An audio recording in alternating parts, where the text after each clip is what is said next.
సరే, వాక్య ధ్యానంలోకి వెళ్దాం. యోహాను సువార్త 15వ అధ్యాయం 8వ వాక్యం.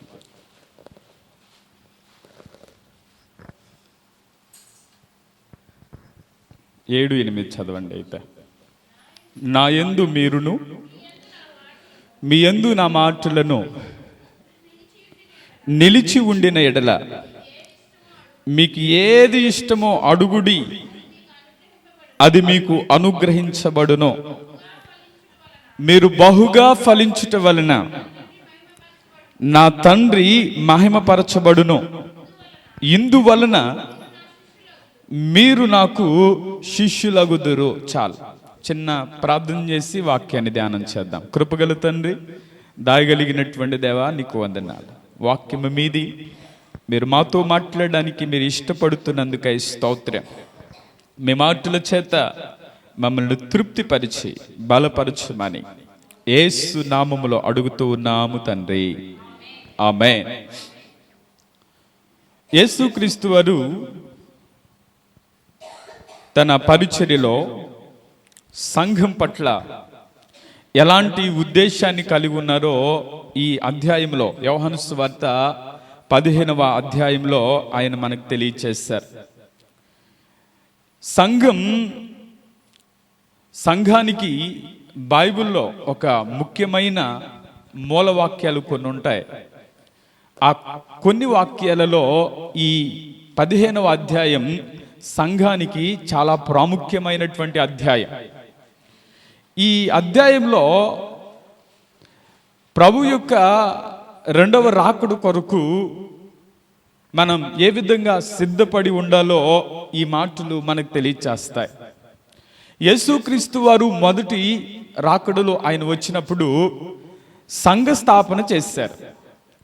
ఆయన రాబోతున్నప్పుడు, ఆయన రెండవ రాకడలో రాబోతున్నారు. ఆయన ఏం చేయబోతున్నారంటే సంఘాన్ని తీసుకువెళ్ళడానికి వస్తారు. హల్లెలూయా. గమనించండి, ఈ మాటల్లో సంఘం యొక్క పూర్తి యొక్క దృశ్యం ఈ అధ్యాయంలో మనకు కనబడుతుంది. మొదటి 2 వచనాలు చదివితే అక్కడ అంటాడు, నేను నిజమైన ద్రాక్షావళిని, నా తండ్రి వ్యవసాయకులు. నాలో ఫలింపని ప్రతి తీగను ఆయన తీసి పారవేయును. ఫలించు ప్రతి తీగే మరి ఎక్కువగా ఫలింపవలనని దానిలోని పనికిరాని తీగలను తీసివేయను అని అంట. గమనించండి, తండ్రి అయినటువంటి దేవుడు వ్యవసాయకుడుగా అక్కడ పోల్చబడతా ఉంది. అలాగే క్రీస్తు ద్రాక్షావల్లి, యేసుక్రీస్తు వారు నిజమైన ద్రాక్షావల్లి. సంఘం ఆ ద్రాక్షావల్లిలో తీగలు అని చెప్తా ఉన్నారు. గమనించండి, ఈ మన జీవితాల్లో ఈ మాటల్లో దేవుడు ఏం కోరుకుంటాడంటే, మందిరం అలంకారంగా ఉండడాన్ని దేవుడు కోరుకోడు కానీ హృదయములో మనం శుద్ధిగా ఉన్నామా లేదా అన్నది దేవుడు కోరుకుంటా ఉంటాడు. కాబట్టి ఈరోజు తీగలు 3 రకాలు ఉన్నారంట. చెప్పండి, తీగలు 3 రకాలు. ఆ 3 రకాల్లో ఒకటి నాలో ఫలింపని తీగే, నాలో ఫలింపని ప్రతి తీగే అంట. చూడండి, ఆ 2వ వాక్యంలో నాలో ఫలింపని ప్రతి తీగే ఆయన తీసి పారవేయును. 2వది, ఫలించు ప్రతి తీగే మరి ఎక్కువగా ఫలించాలని, అంటే ఫలించే తీగ. 3వది అంటాడు పనికిరాని తీగ. ఇప్పుడు ఈ 3 తీగల్లో మనం ఏ తీగ వలె ఉన్నాం? పనికిరాని తీగ వలె ఉన్నామా? 2వది ఫలించే తీగ వలె ఉన్నామా, లేకపోతే అసలు పనికిరాని తీగ ఉన్నామా? మన జీవితాల్లో చాలా మంది జీవితాలు ఎలా ఉన్నాయంటే ఫలించనటువంటి వారుగా కనపడతా ఉంటారు. వాక్యం వారికి తెలుసు, వాక్యం ఎలా ఉంది, వాక్యానుసారంగా ఎలా నడవాలి అని వారికి తెలుసు. కానీ ఆ వాక్యం వారిలో నిలిచి ఉండట్లేదు. మనం ధ్యానం చేస్తున్నట్లుగా మనం దేనిలో నిలిచి ఉండాలి చెప్పండి? 1, ఉపదేశములో నిలిచి ఉండాలి. 2, దేవుని సన్నిధిలో నిలిచి ఉండాలి. 3 పరిశుద్ధతలో నిలిచి ఉండాలి, 4 ప్రతిష్టతలో నిలిచి ఉండాలి. కాబట్టి నిలిచి ఉండటం, ఈ మాటలు అంటున్నాడు. బైబిల్ చాలా మంది ఏం చేస్తారంటే బైబిల్ లేకుండా బయటికి వెళ్ళరు కొంతమంది, మంచిదే. అయితే వారి హృదయంలో మాత్రం బైబిల్ ఉండదు. ఏముండదు? వారి చేతిలో మాత్రమే బైబిల్ ఉండేది, కానీ వారి హృదయంలో ఏముంటలేదు, దేవుని వాక్యం ఉండట్లేదు. ఈరోజు దేవుడు మనల్ని ఏం కలిగి ఉండాలని కోరుకుంటున్నాడంటే వాక్యానుసారమైనటువంటి జీవితం. నేను నిజమైన ద్రాక్షవల్లిని, తీగలు మీరు. ఇప్పుడు ఆ ద్రాక్షవల్లితో మనం అంటకట్టబడి ఉంటేనే అది బహుగా ఫలించునుగాక. కాబట్టి ఫలించే తీగ వలె మన జీవితాలు ఉండాలి అని దేవుడు కోరుకుంటా ఉన్నాడు. ఫలింపని తీగే ఏం చేస్తాడంటే దాన్ని ఏం చేస్తారంట, ఆయన తీసి దాన్ని పారవేస్తారు. పనికిరాని వాటిని కూడా ఆయన తీసివేస్తారు. అయితే ఫలించే తీగ మరి ఎక్కువగా ఫలించాలని ఆయన ఆశపడుతూ ఉన్నాడంట. దేవునికి స్తోత్రం, హల్లెలూయా. అందుకనే 5వ వాక్యంలో అంటాడు, ద్రాక్షవల్లిని నేను, తీగలు మీరు. ఎవడు నా యందు నిలిచి ఉండునో, నేను ఎవని యందు నిలిచి ఉంటానో వాడు బహుగా ఫలించును. బహుగా వారు ఫలిస్తారు, బహుగా వారు ఫలిస్తారు. ఇప్పుడు బహుగా ఫలించే వారి జీవితాల్లో ఎలా ఉంటారు అని అంటున్నాడంటే, ఒకసారి 8వ వాక్యంలో అంటాడు, మీరు బహుగా ఫలించుట వలన నా తండ్రి మహిమపరచబడును, ఇందువలన మీరు నాకు శిష్యులగుదురు. దేవునికి స్తోత్రం, హల్లెలూయా. ఈరోజు బహుగా ఫలించటం వలన, ఫలించే తీగ వలె ఉండటం వలన ఆ దేవుడు మన ద్వారా ఎలా మహిమ పొందుతాడో ఆ విషయాలు నేను మీతో పంచుకుంటాను. ఇప్పుడు నీ ఫలించాలి, నీ ఫలించటం వలన దేవుడు నీ ద్వారా ఎలా మహిమ తెచ్చుకుంటాడు, ఎలా మహిమపరచబడతాడు. అందుకని 8వ వాక్యంలో అంటాడు, మీరు బహుగా ఫలించుట వలన నా తండ్రి మహిమపరచబడును.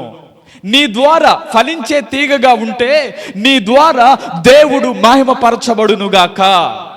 ఇప్పుడు బహుగా ఫలించాలి, ఫలించే వారంగా ఉండాలి, ఆ ఫలించే తీగ వలెనే ఉండాలి. అంతేగాని ఫలింపని తీగవలేనో లేకపోతే పనికిరాని తీగవలనో మనం ఉంటే ఎందుకు పనికిరామో. ఇప్పుడు ఫలించని తీగను ఏం చేస్తాం చెప్పండి? ఫలించని తీగను ఏం చేస్తాం? దాన్ని ఆ చెట్టు నుంచి నరికేస్తాం. ఒకవేళ ఫలించని తీగ, పనికిరాని తీగ అయితే దాన్ని తీసుకెళ్లి చెత్తలో వేస్తాం. ఇంకా కావాలంటే దాన్ని ఎత్తుకెళ్ళి అగ్నిలో కూడా వేస్తాం. ఫలిస్తేనే. మొన్నటిదాకా మన చర్చి ఎదురున్నటువంటి చెట్టులో ఒక చెట్టు ఉంది, 4-5 సంవత్సరాలు అవుతుంది దాన్ని నాటి. దానికి ఒక కాయ కూడా పళ్ళ. నేను పాస్టర్ గారు అనుకుంటున్నాను, దీనివల్ల స్థలం వ్యర్థమైపోతుంది, దీన్ని ఏం చేద్దాం, నరికేద్దామా అనుకున్నా. మేము అనుకున్న సంవత్సరం ఒక కాయ పడింది, హల్లెలూయా, నిమ్మకాయ ఇప్పుడు ఉంది. సరే అనుకున్నాంగా, అంటే ఈరోజు ఒకటి స్టార్ట్ చేసిందంటే వచ్చే సంవత్సరం ఇక స్టార్ట్ అయ్యిద్దేమో అనుకున్నాం. హల్లెలూయా. అనుకున్న రీతిగానే ఇప్పుడు పూత పడతా ఉంది, బాగా చెట్టంతా పడింది ఇప్పుడు. హల్లెలూయా. గమనించండి, ఒక పనికిరాని చెట్టునే మనం అంత ఆలోచిస్తే మరి దేవుడు కూడా ఏం ఆలోచిస్తా ఉన్నాడు? ఆయన మంచి వ్యవసాయకుడు. అందుకనే ఆయన కూడా ఫలింపని తీగ ఆయన ఏం చేస్తాడంటే తీసివేస్తాడు. ఫలించే తీగనే మరి ఎక్కువగా ఫలించాలని ఆయన ఆశ కలిగి ఉన్నాడు. ఇప్పుడు నువ్వు ఫలించే తీగ వలె ఉంటే నీవు అందుకని ఆ మాట అంటాడు, మీరు ఫలించుట వలన నా తండ్రి మహిమపరచబడును. దేవునికి స్తోత్రం, హల్లెలూయా. తండ్రి మహిమపరచబడాలి, మన ద్వారా దేవునికి మహిమ రావాలి. ఈరోజు మనం దేవుని సన్నిధికి వచ్చామంటే, దేవుడు మనల్ని ఏర్పాటు చేసుకున్నాడు అంటే, దేవుడు మనల్ని ఎన్నుకున్నాడు అంటే నీ ద్వారా దేవునికి మహిమ కోరుకుంటా ఉన్నాడు. దేవునికి స్తోత్రం, హల్లెలూయా. నీవు ఎలా నిలిచి ఉండాలని దేవుడు కోరుకున్నాడంటే తండ్రికి మహిమ తెచ్చేదానివుగా, తండ్రికి మహిమ తెచ్చేవాడిగా నీవు ఉండాలి అని దేవుడు కోరుకుంటావు. ఈరోజు మన ద్వారా దేవునికి మహిమ రావాలి అంటే, మన ద్వారా దేవునికి మహిమ రావాలంటే మనం ఏం చేయాలి అంటే, అక్కడ అంటున్నాడు 8వ వాక్యంలో అంటున్నాడు, ఇందువలన మీరు నాకు శిష్యులగుదురు. దేవునికి మహిమ రావాలి అంటే నీవేమవ్వాలంటే శిష్యుడు అవ్వాలి. దేవునికి మహిమ రావాలి అంటే నీవేమవ్వాలంటే శిష్యుడు అవ్వాలి, శిష్యురాలు అవ్వాలి. బైబిల్ గ్రంథంలో అద్భుతంగా ఒక శిష్యులు కనబడతారు. ఎవరు చెప్పండి? యేసుక్రీస్తు వారికి ఎంతమంది శిష్యులు ఉన్నారు? 12 మంది శిష్యులు ఉన్నారు. ఈ 12 మంది శిష్యులు దేవుని వాక్యాన్ని అనుసరించిన వారే, దేవుని వెంబడించినటువంటి వారే. అందుకనే లోకాసు వార్తలో రాస్తూ ఒకసారి ఆ మాట చదవండి. లోకాసు వార్త 14వ అధ్యాయం 26, 27 వాక్యాలు చదవండి. ఎవడైనను నా యొద్దకు వచ్చి తన తండ్రిని, తల్లిని, భార్యను, పిల్లలను, అన్నదమ్ములను, అక్క చెల్లెండ్రులను, తన ప్రాణమును సహా ద్వేషింపకుంటే వాడు నా శిష్యుడు కానేరడు. మరియు ఎవడైనను తన సిలువను మోసుకుని నన్ను వెంబడింపని ఎడల వాడు నా శిష్యుడు కానేరడు అని అంటాడు. ఈ మాటలో దేవుడు మనకు తెలియచేసే ఒక మాట ఏంటి అంటే, శిష్యులుగా ఉండాలి అని అంటే వారు ఏం చేయాలని దేవుని వాక్యం తెలియచేస్తా ఉందంటే, నా యొద్దకు వచ్చి తన తండ్రిని, తల్లిని, భార్యను, పిల్లలను, అన్నదమ్ములను, అక్క చెల్లెలను, తన ప్రాణమును సహా ద్వేషింపకుంటే వాడు నాకు శిష్యుడు కానేరడు. అసలు శిష్యుడు అంటే మనం చెప్పాలి అంటే కొంత త్యాగం చేసేవారు అయి ఉండాలి.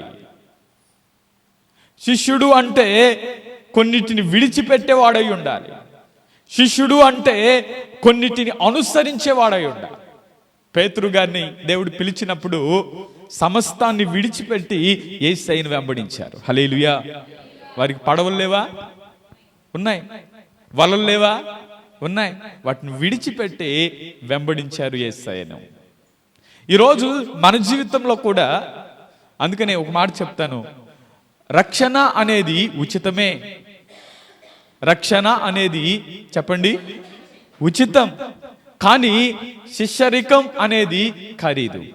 ఏం ఖరీదు అంటే నీవు అనుసరించటానికి కొన్నిటిని ద్వేషించాలి, కొన్నిటిని సమస్తాన్ని విడిచిపెట్టాలి. దేవుని కొరకు నీవు నిలబడాలి. దేవునికి స్తోత్రం. హల్లెలూయా. అందుకని అపోస్తల కార్యములు 9వ అధ్యాయం 36 వాక్యంలో ఒక శిష్యురాలు కనబడుతుంది. ఆ పేరు ఒకసారి చదవండి. అపోస్తల కార్యములు 9. మరియు యొప్పేలో తబిత అనే ఒక శిష్యురాలు ఉండెను. ఆమెకు భాషాంతరమున దోర్క అని పేరు. ఆమె సత్క్రియలను, ధర్మ కార్యములను బహుగా చేసి ఉండెను. చాలు. ఈ మాటలో యొప్పేలో తబిత అను ఒక శిష్యురాలు ఉండెను. శిష్యులు ఉన్నారు, శిష్యురాలు కూడా ఉంది. శిష్యురాలు అన్న మాట అక్కడ ప్రత్యేకంగా కనపడతా. శిష్యులు ఏం చేయాలి? శిష్యురాలు ఏం చేయాలి? మనం దేవుని మహిమపరచాలంటే మనం ఏమవ్వాలంటే దేవునికి శిష్యులమవుదుముగాక. ఇప్పుడు శిష్యులు ఏం చేయాలి? సమస్తాన్ని ద్వేషించాలి. రెండవది వారు ఏం చేయాలి? సిలువను మోస్తూ యేసయ్యను వెంబడించేవారముగా ఉండాలి. శిష్యులు ప్రాముఖ్యంగా చేయవలసిన ఒక మాటను తెలియచేస్తాను, చదవండి. యోహాను సువార్త 8వ అధ్యాయం 31వ వాక్యం. కాబట్టి యేసు తనను నమ్మిన యూదులతో, మీరు నా వాక్యమందు నిలిచిన వారైతే నిజముగా నాకు శిష్యులయుండి సత్యమును గ్రహిస్తారు. దేవునికి స్తోత్రం. హల్లెలూయా. ఏమన్నాడు చెప్పండి ఈ మాటలో? తను నమ్మిన యూదులతో మీరు నా వాక్యమందు నిలిచిన వారైతే నిజముగా నాకు శిష్యులై సత్యాన్ని గ్రహిస్తారు. అంటే వాక్యములో నిలిచి ఉండాలి. మనం చెప్పుకున్నాం కదా, ఉపదేశములో ఏం చేయాలంట? నిలిచి ఉండాలి. దేవుని వాక్యములు ఎవరైతే నిలిచి ఉంటారో వారే నాకు శిష్యులు. వాక్యం వినేవారే కాదు, వాక్యమందు నిలిచేవారు కావాలి. వాక్య ప్రకారం జీవించేవారే శిష్యులు. వాక్యం వినే వాళ్ళందరూ శిష్యులు కాదు. హల్లెలూయా. వాక్యములో ఎవరైతే నిలిచి ఉంటారో, నిలిచి ఉండటం అంటే అర్థం ఏంటంటే ఆ వాక్యానుసారముగా మనం ప్రవర్తిస్తున్నప్పుడే ఆ వాక్యములో మనం నిలిచి ఉన్నట్లు. కాబట్టి ఈ మాటలు అంటున్న మాట, వాక్యమందు ఎవరు నిలిచి ఉంటారో వారు నాకు శిష్యులు. కాబట్టి వారి ద్వారా నేను మహిమపరచబడతాను. హల్లెలూయా. కాబట్టి ఈరోజు వాక్యములో మనం నిలిచి ఉండాలని దేవుడు కోరుకుంటావు. అలాగే యోహాను సువార్తలోనే 13వ అధ్యాయం 35వ వాక్యంలో ఈ మాట మనకు కనబడుతుంది. చదవండి. 13వ అధ్యాయం 35వ వాక్యం. మీరు ఒకని ఎడల ఒకడు ప్రేమ కలిగిన వారైన ఎడల దీని బట్టి మీరు నాకు శిష్యులని అందరూ తెలుసుకుంటారండి. దేవునికి స్తోత్రం. హల్లెలూయా. ఇప్పుడు యేసయ్యలో ఉన్న ప్రేమ మనలో కనబడునుగాక. యేసయ్య ప్రేమించాడు, మనం కూడా ఏం చేయాలి? ప్రేమించాలి. ఎప్పుడైతే మనలో యేసయ్య ప్రేమ ఉంటుందో, ఆ ప్రేమలో మనం నిలిచి ఉంటామో, అప్పుడు అంటున్నాడు, ఏమంటున్నాడంటే నా శిష్యులని అందరూ తెలుసుకుంటారు. ఇప్పుడు ఆయన శిష్యులని అందరూ తెలుసుకుంటే ఎవరికి మహిమ రావాలి? దేవునికి మహిమ వచ్చునుగాక. నా తండ్రి మహిమపరచబడతాడు. నా తండ్రి మహిమపరచబడాలి అంటే మీరేం చేయాలంటే నాకు శిష్యులై ఉండాలి. వాక్యమందు నిలిచి ఉంటే నాకు శిష్యులు. మీలో ప్రేమ నిలిచి ఉంటే, ప్రేమలో నిలిచి ఉంటేనే. అందుకని ఆ మాటలో మీరు ఒకని ఎడల ఒకడు ప్రేమ కలిగిన వారైన ఎడల దీనిని బట్టి, దేనిని బట్టి? ప్రేమను బట్టి. మీలో ఆ ప్రేమ ఉంటే, దేవుని ప్రేమ ఉంటేనే మీరు దేవునికి శిష్యులుగా మార్చబడుదురుగాక. మనలో ఏ ప్రేమ కనబడాలి? క్రీస్తు ప్రేమ కనబడాలి. క్రీస్తు ప్రేమ కలిగి సత్యము చెప్పుచు అన్ని విషయంలో ఎదగాలి. దేవునికి స్తోత్రం. హల్లెలూయా.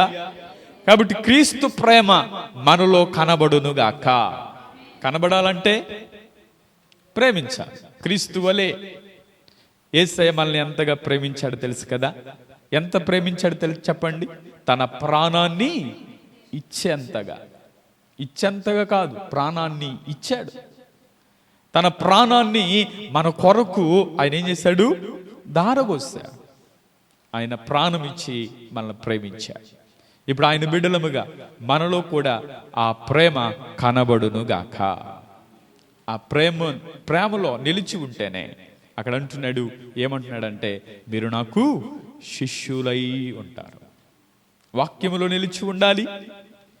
రెండవది ప్రేమలో నిలిచి ఉండాలి, అప్పుడే శిష్యులు.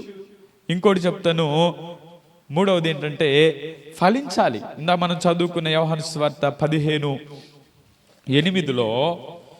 మీరు బహుగా ఫలించుట వలన నా తండ్రి మహిమపరచబడును, ఇందువలన మీరు నాకు శిష్యులై ఉంటారు. ఇందువలన అంటే మనం బహుగా ఫలించాలి. ఎప్పుడైతే మనం ఫలిస్తామో, ఎప్పుడైతే మనం ఫలభరితంగా ఉంటామో, మన ఫలభరితమైనటువంటి జీవితం ఎదుటివారు చూచునుగాక. అందుకని అంటాడు మీరు ఫలించి అభివృద్ధి పొంది మీరు విస్తరించి భూమిని నిండించి దాన్ని లోబరుచుకోండి అని అంటారు. కాబట్టి ఫలభరితంగా ఉండటం, మనం ఏదైతే విత్తుతున్నామో ఆ వాటిలో దేవుడు ఫలించే విధంగా చేస్తారు. ఒక విధంగా ఫలించటం అంటే చాలా మంది ఏం చూస్తారంటే శరీర పరంగానే ఫలించడం చూస్తారు. అయితే నేను అంటాను, ఆత్మీయంగా కూడా మనం ఫలించుదుముగాక. ఆత్మీయంగా మనం ఫలించటం అంటే మన ఆత్మ ఏం చేయబడాలంటే ఆత్మ ఫలము కలిగి ఆత్మ ఫలముతో నింపబడునుగాక. ఆత్మ ఫలం ఏమనగా చదవండి. గలతీ పత్రిక 5వ అధ్యాయం 22వ వాక్యం. ఆత్మ ఫలం ఏమనగా గలతీ పత్రిక 5వ అధ్యాయం 22వ వాక్యం చదవండి. ఆత్మ ఫలం ఏమనగా ప్రేమ, సంతోషము, సమాధానము, దీర్ఘశాంతము, దయాళత్వము, మంచితనము, విశ్వాసము, సాత్వికము, ఆశా నిగ్రహము. చాలు. ఇవి ఆత్మఫలం. ఈ ఆత్మఫలము మనలో ఫలించునుగాక. ఏం ఫలించాలి చెప్పండి? ఆత్మీయ జీవితం ఎదుగుతూ ఉండాలి. ఆత్మీయ వర్ధులుతున్న ప్రకారం అన్ని విషయాల్లో దేవుడు మనల్ని ఫలింప చేయునుగాక. అందుకనే జ్ఞాన విషయంలో ఫలించాలి, ఆర్థిక విషయాల్లో ఫలించాలి, కుటుంబాల్లో ఫలించాలి. అన్ని విషయాల్లో మనం ఫలభరితముగా దేవుడు మనల్ని చేయునుగాక. ఎప్పుడైతే మనం ఫలభరితంగా ఉంటామో, ఆ ఫలాన్ని చూస్తామో, అప్పుడు అంటాడు, మీరు నాకు ఇందువలన మీరు నాకు శిష్యులై ఉంటారు. ఇప్పుడు నా తండ్రి మహిమపరచబడట. ఇప్పుడు దేవునికి మనం మహిమ తెచ్చేవారముగా ఉండాలి అంటే మనం ఏం చేయాలంటే దేవునికి శిష్యులం అవ్వాలి. చూడండి, మత్తయి సువార్త 28:19 రాయబడిన మాట, మీరు వెళ్ళి సమస్త జనులను శిష్యులుగా చేయండి. చాలు. ఏమంటాడు? సమస్త జనులను మీరేం చేయాలంటే శిష్యులుగా చేయండి, అంతేగాని విశ్వాసులుగా చేయండి అన్నాడా? ఏమన్నారు చెప్పండి? ఇప్పుడు శిష్యులుగా చేయాలంటే ముందు మనం శిష్యులం అవ్వాలి. మనం శిష్యులం అయితే మన దగ్గరున్న వారిని శిష్యులుగా తయారు చేస్తాం. మనలో వాక్యం నిలిచి ఉంటే మన దగ్గరున్న వారిని వాక్యముతో నింపుతాం. మనలో వాక్యం లేకపోతే మన దగ్గరకు వచ్చిన వారిని వాక్యముతో నింపలేము. కాబట్టి ఈరోజు దేవుడు మనతో మాట్లాడుతున్న మాట ఏమంటున్నాడంటే, నాకు శిష్యులై ఏంటంట? నాకు శిష్యులై ఉంటారు. ఇప్పుడు ఎవరు శిష్యులు అంటే మొదటిది ఏమంటున్నాడు? వాక్యమందు నిలిచిన వారే నాకు శిష్యులు, ప్రేమయందు నిలిచిన వారే నా శిష్యులు, ఫలించిన వారే నాకు శిష్యులు అంటున్నాడు. అందుకని ఈ మాటలో బహుగా ఫలించటం వలన వారు ఎలా ఉంటారంటే నాకు శిష్యులుగా ఉంటారు అన్నాడు. దేవునికి స్తోత్రం, హల్లెలూయా. యోహాను సువార్తలో 2వ విషయం చెప్తాను. 15వ అధ్యాయంలో 12వ వాక్యం నుంచి, నేను మిమ్మును ప్రేమించిన ప్రకారము మీరు ఒకరినొకరు ప్రేమింపవలెననుటయే నా ఆజ్ఞ.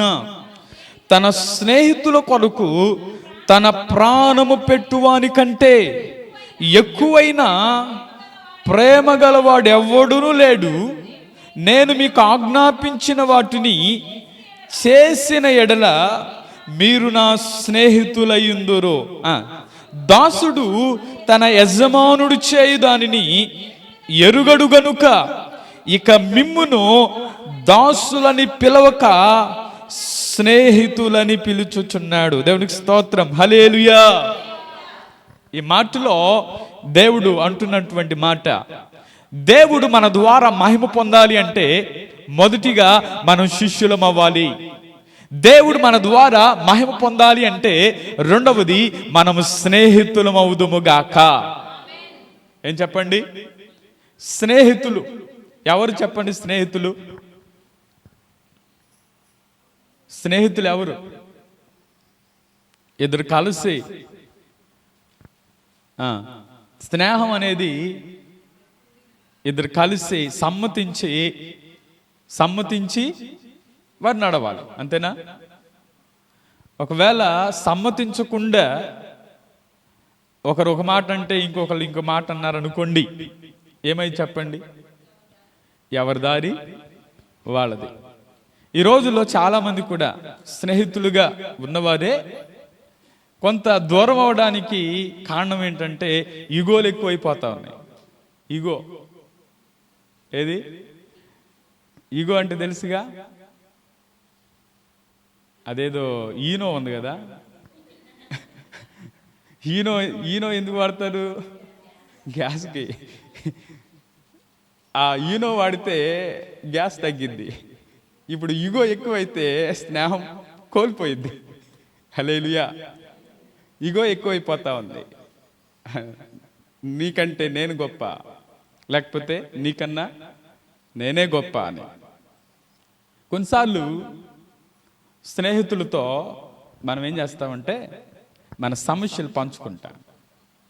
ఆ సమస్యలు పంచుకున్నప్పుడు సగం భారం దిగిపోయింది. హల్లెలూయా, అవునా?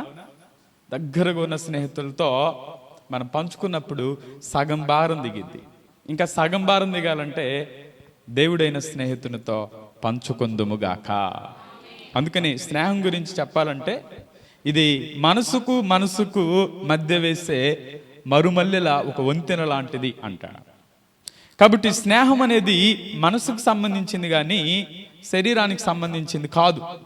కాబట్టి ఈరోజు మనం ఎవరితో స్నేహం చేస్తున్నాం, మనం ఎలా దేవునితో స్నేహం చేయాలి, ఎప్పుడు చేయాలి అంటే అందరితో మంచిగా ఉండాలి, కానీ ఒక వ్యక్తితో మనం స్నేహం కలిగి ఉండటం అనేది మంచిది. అయితే గమనించండి, ఈ లోక స్నేహం ఎలాంటిదంటే దేవునికి వైరము అని దేవుని వాక్యం సెలవిస్తా ఉంది. చదవండి, యాకోబు పత్రిక 4వ అధ్యాయం 4వ వాక్యంలో ఈ మాట మనకు కనబడుతుంది. యాకోబు పత్రిక 4వ అధ్యాయం 4వ వాక్యం. ఈ లోక స్నేహము దేవునితో వైరమని మీరెరగరా?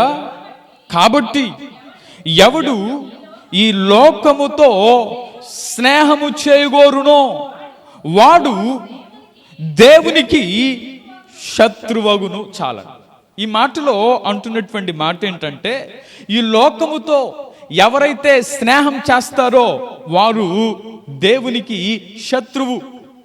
ఇప్పుడు దేవునికి శత్రువు ఎవరు చెప్పండి? అపవాది. ఇప్పుడు అపవాది ఎక్కడున్నాడు? లోకములో ఉన్నాడు. ఈ అపవాది ఈ లోకానికి అధిపతి.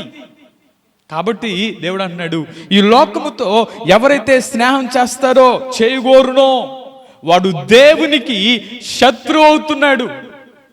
కాబట్టి ఈరోజు దేవుడు మనతో మాట్లాడుతున్న మాట, మీరు ఎలా ఉన్నారంటే నాకు స్నేహితులై ఉంటారు. ఇప్పుడు మనం దేవునికి స్నేహితులం అవ్వాలి అంటే, అందుకని అంటాడు అక్కడ దాసులు అని మిమ్మల్ని పిలవక స్నేహితులు అని మిమ్మల్ని పిలుస్తూ ఉన్నారు. మనం దేవునికి స్నేహితులం అవ్వాలి అన్నప్పుడు తప్పకుండా మనలో ఏముండకూడదంటే ఈ లోక స్నేహం మనలో వండుకుండునుగాక. అందుకనే ఇంకో మాట ఉంటుంది, దుష్ట సాంగత్యము మంచి నడవడికను చెరిపివేస్తావు. ఈ లోకముతో మనం స్నేహం చేయటం వలన ఆ దుష్ట సాంగత్యం మనం మంచిగా నడిచే ఆ నడవడినంతా కూడా అది చెరిపివేస్తా ఉంది అని దేవుని వాక్యం మనకు తెలియచేస్తా ఉంది. కొరింథీయులకు రాసిన మొదటి పత్రికలో 15వ అధ్యాయం 33వ వాక్యంలో ఈ మాట మనకు కనబడుతుంది. దుష్ట సాంగత్యము మంచి నడవడిని చెరుపును, నీతి ప్రవర్తన గలవారై మేల్కొని పాపము చేయకుడి, దేవుని గూర్చిన జ్ఞానము కొందరికి లేదు, మీకు సిగ్గు కలుగు ఇట్లు చెప్పుచున్నాను. ఈ మాటలు అంటున్నాడు, ఏమన్నాడంటే నీతి ప్రవర్తన గలవారై మేల్కొని మీరేం చేయాలంటే పాపము చేయవద్దు, దేవుని గూర్చిన జ్ఞానము కొందరికి లేదు అని అంటున్నాడు. ఈ మాటలో నీతి ప్రవర్తన, నీవు నీతి ప్రవర్తన గలవారై మేల్కొనాలి. అందుకనే దుష్ట సాంగత్యం మంచి నడవని చెడుపుతుంది. కాబట్టి చాలా మంది జీవితంలో ఏముందంటే దేవుని గూర్చిన జ్ఞానం వారికి లేదు అని దేవుని వాక్యం మనకు తెలియచేస్తా ఉంది. దుష్ట సాంగత్యం మనకు తెలుసు, బైబిల్లో ఓ తండ్రికి 2 కుమారులు ఉన్నారు. ఆ 2 కుమారులు చిన్నవాడు ఎక్కడ స్నేహం చేశాడంటే లోకంతో స్నేహం చేశాడు. అన్నాడు కదా, తండ్రి నా ఆస్తిలో భాగం నాకు ఇచ్చేయి, నేను వెళ్ళిపోతాను అన్నాడా? తండ్రి ఏం చేశాడు? సరే తీసుకుని ఆయన అని చెప్పి ఇచ్చాడు. ఇచ్చిన తరువాత మనకు తెలుసు తన ఆస్తి అంతా ఏం చేశాడు? పోగొట్టుకున్నాడు. చివరికి ఎక్కడున్నాడు? ఒక పనివానిగా చేరి, ఎక్కడ పందులు మేపడానికి పనివానిగా చేయాలి అనుకుంటున్నాడు. ఏమనుకున్నాడు తెలుసా? ఆ పందులు తినే అప్పట్టు తిందాం అని అనుకున్నాడు. ఆ స్థితి రావడానికి గల కారణం నేను అంటాను లోక స్నేహం. ఎప్పుడైతే బుద్ధి వచ్చిందో తండ్రి గుర్తొచ్చాడు. హల్లెలూయా. అప్పుడు తన ప్రయాణాన్ని కొనసాగించి తండ్రి దగ్గరికి వెళ్ళాడు. దేవునికి స్తోత్రం. హల్లెలూయా.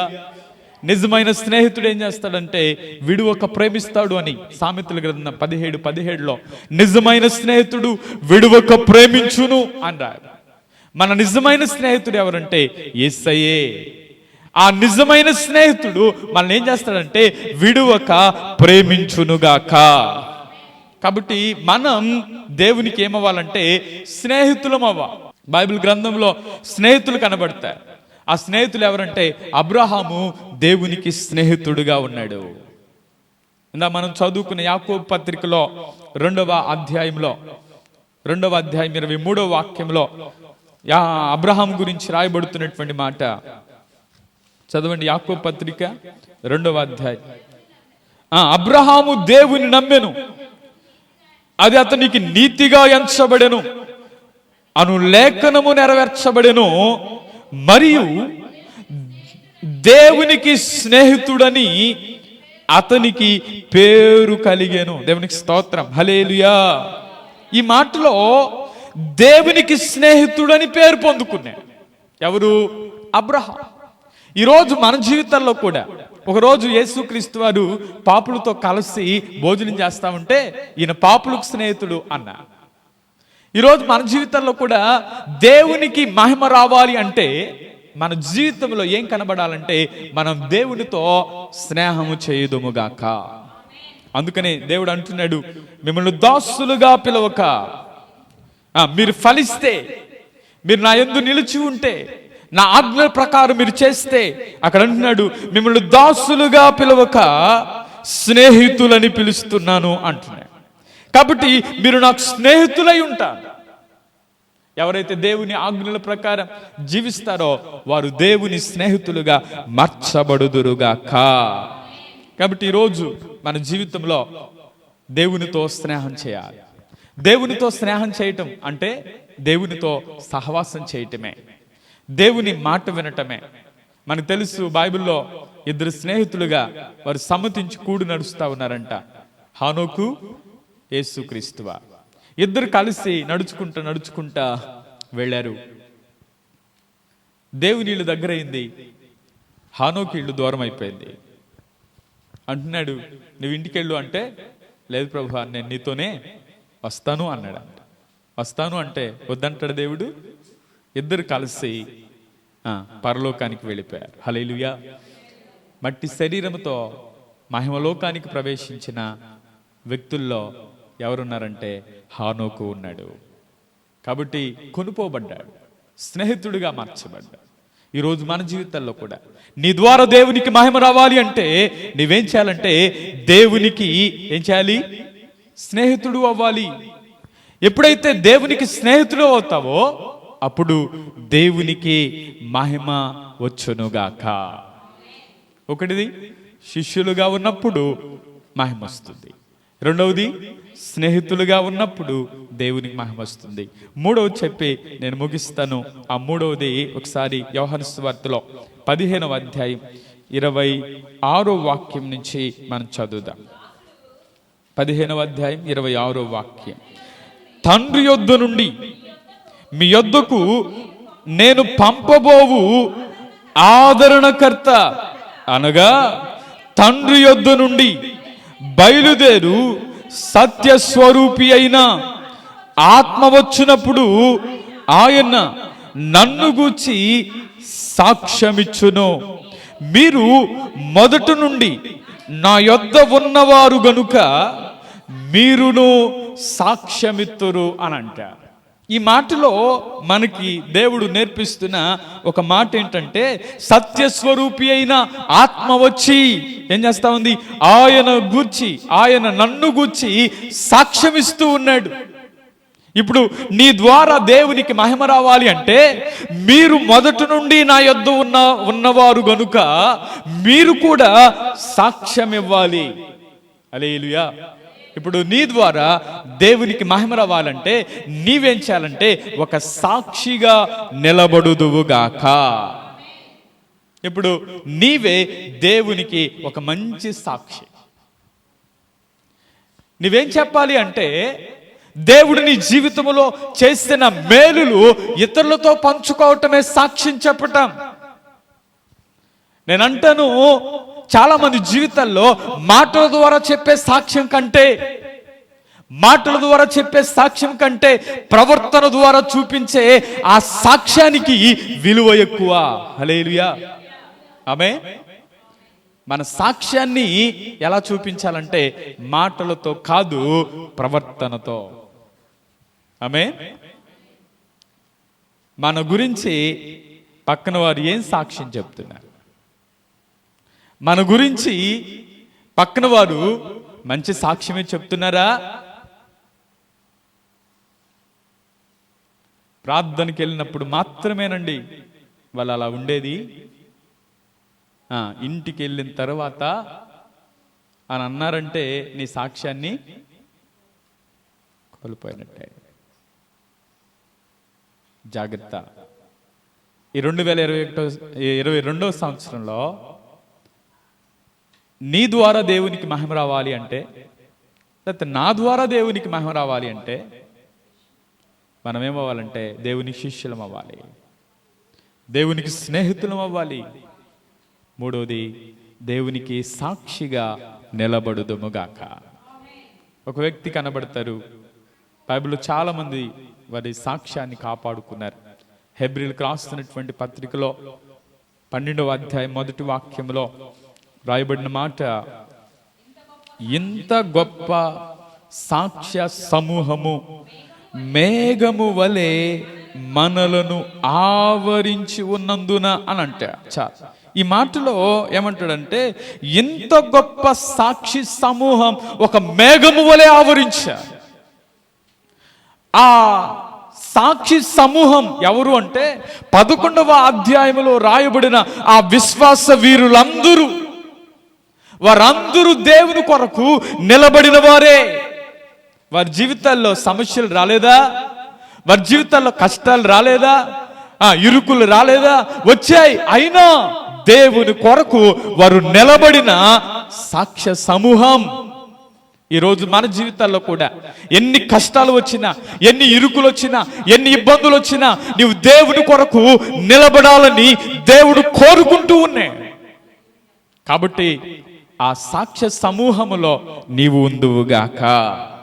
అందుకని ఒక మేఘం వలె మళ్ళీ వారు ఆవరించి ఉన్నారు అని అంటారు.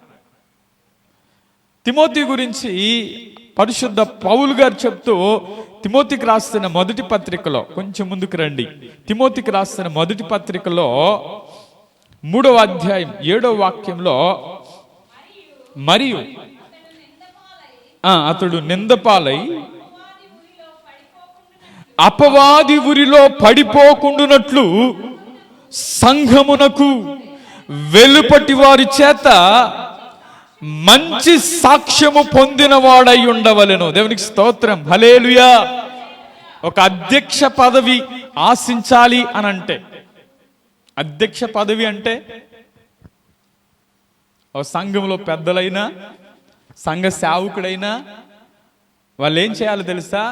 అక్కడ చాలా విషయాలు రాసుకుంటూ వచ్చి ఆ 7వ వాక్యంలో అంటాడు, అతడు నిందపాలై అపవాది ఉరిలో పడకుండునట్లు సంఘమునకు వెలుపటి వారి చేత మంచి సాక్ష్యము పొందినవాడై ఉండాలి. దేవునికి స్తోత్రం, హల్లెలూయా.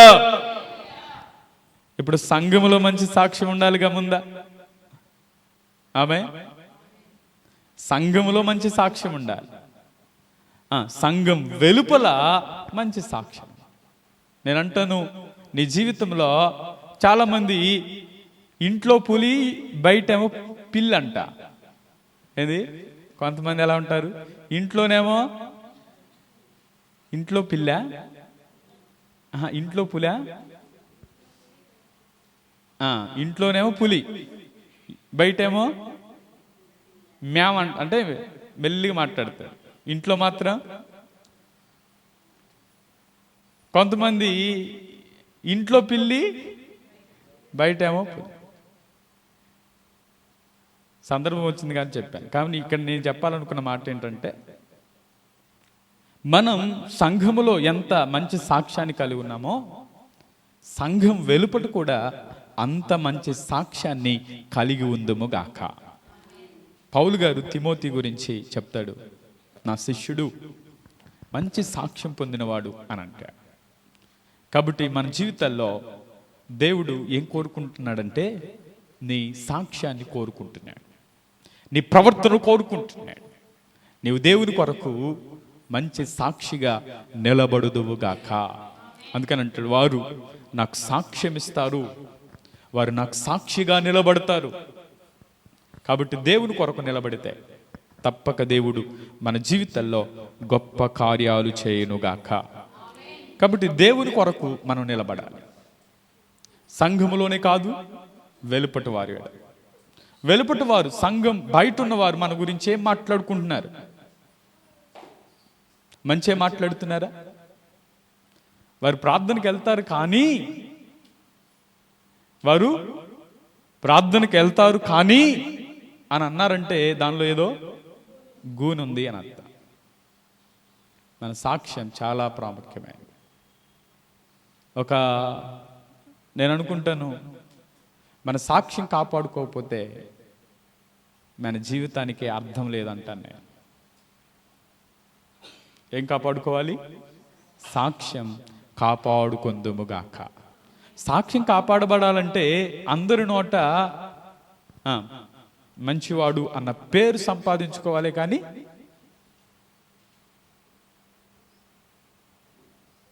ఇక అర్థమైపోయింది కదా, ఇక ఏం చెప్పను, అయిపోయింది. హల్లెలూయా. 3 విషయాలు ఏంటి? 1, దేవునికి మహిమ రావాలి, నీ ద్వారా దేవుడు మహిమ పొందాలి అంటే ముందు నీవు శిష్యుడవు, శిష్యురాలువు అవ్వాలి. 2వది, నీవు స్నేహితుడువు, స్నేహితురాలువు అవ్వాలి. 3వది, నీవు సాక్ష్య జీవితాన్ని కలిగి సాక్ష్యాన్ని కాపాడుకుని ఆ సాక్ష్యం రావాలి అంటే ఎవరు ఉండాలి తెలుసా? యేసయ్య ఉండునుగాక. యేసయ్య నీ జీవితాన్ని, ఒకప్పుడు నువ్వు పాపంలోని జీవించావు, ఒకవేళ మాట ద్వారా, చూపు ద్వారా, క్రియల ద్వారా, తలంపుల ద్వారా, ఒకవేళ నీలో యేసయ్య రక్తం నిన్నేం చేసిందంటే పరిశుద్ధపరిచింది. పరిశుద్ధపరచబడిన నీవు ఆ పరిశుద్ధత కొనసాగిస్తూ దేవుని కొరకు నమ్మకంగా నీవు నిలబడాలి. అందుకని ఒక ప్రవర్తన ద్వారా ఒక వ్యక్తిని రాబట్టొచ్చు అంట. నీ ప్రవర్తన సరిగా లేకపోతే నిన్ను చూచి నీ వెనుక వారు నడవరు. నీ కుటుంబం నిన్ను అనుసరించాలి అంటే, నీ బిడ్డలు నిన్ను అనుసరించాలి అంటే, నిన్ను కొంతమంది మాదిరిగా పెట్టుకుని ముందుకు రావాలి అంటే ఏం చేయాలి తెలుసా? ఏం చేయాలంటే ముందు మన సాక్ష్యం బాగుండాలి. నేను అనుకుంటాను, కొంతమందికైనా మనం మాదిరిగా ఉండాలి. ఆమె అందరికుంటే ఇంకా మంచిది. హల్లెలూయా. పౌలు గారు అన్నారు, నేను క్రీస్తుని పోలి నడుచుకున్న ప్రకారం మీరు నన్ను పోలి నడుచుకోండి. ఎంత గట్స్ ఉంటే ఆ మాట అనాలి? ఆ మాట మనం అనగలమా? ప్రస్తుతానికైతే నేను అనలేనేమో. క్రీస్తుని పోలి నడుచుకున్న ప్రకారం నన్ను పోలి నడుచుకోండి. మనలో దేవుని పోలికలు వచ్చునుగాక. మన ప్రవర్తన యేసయ్య ప్రవర్తన యుండునుగాక. మన ప్రవర్తన చాలా చాలా జాగ్రత్త. అందుకనే సాక్ష్యం.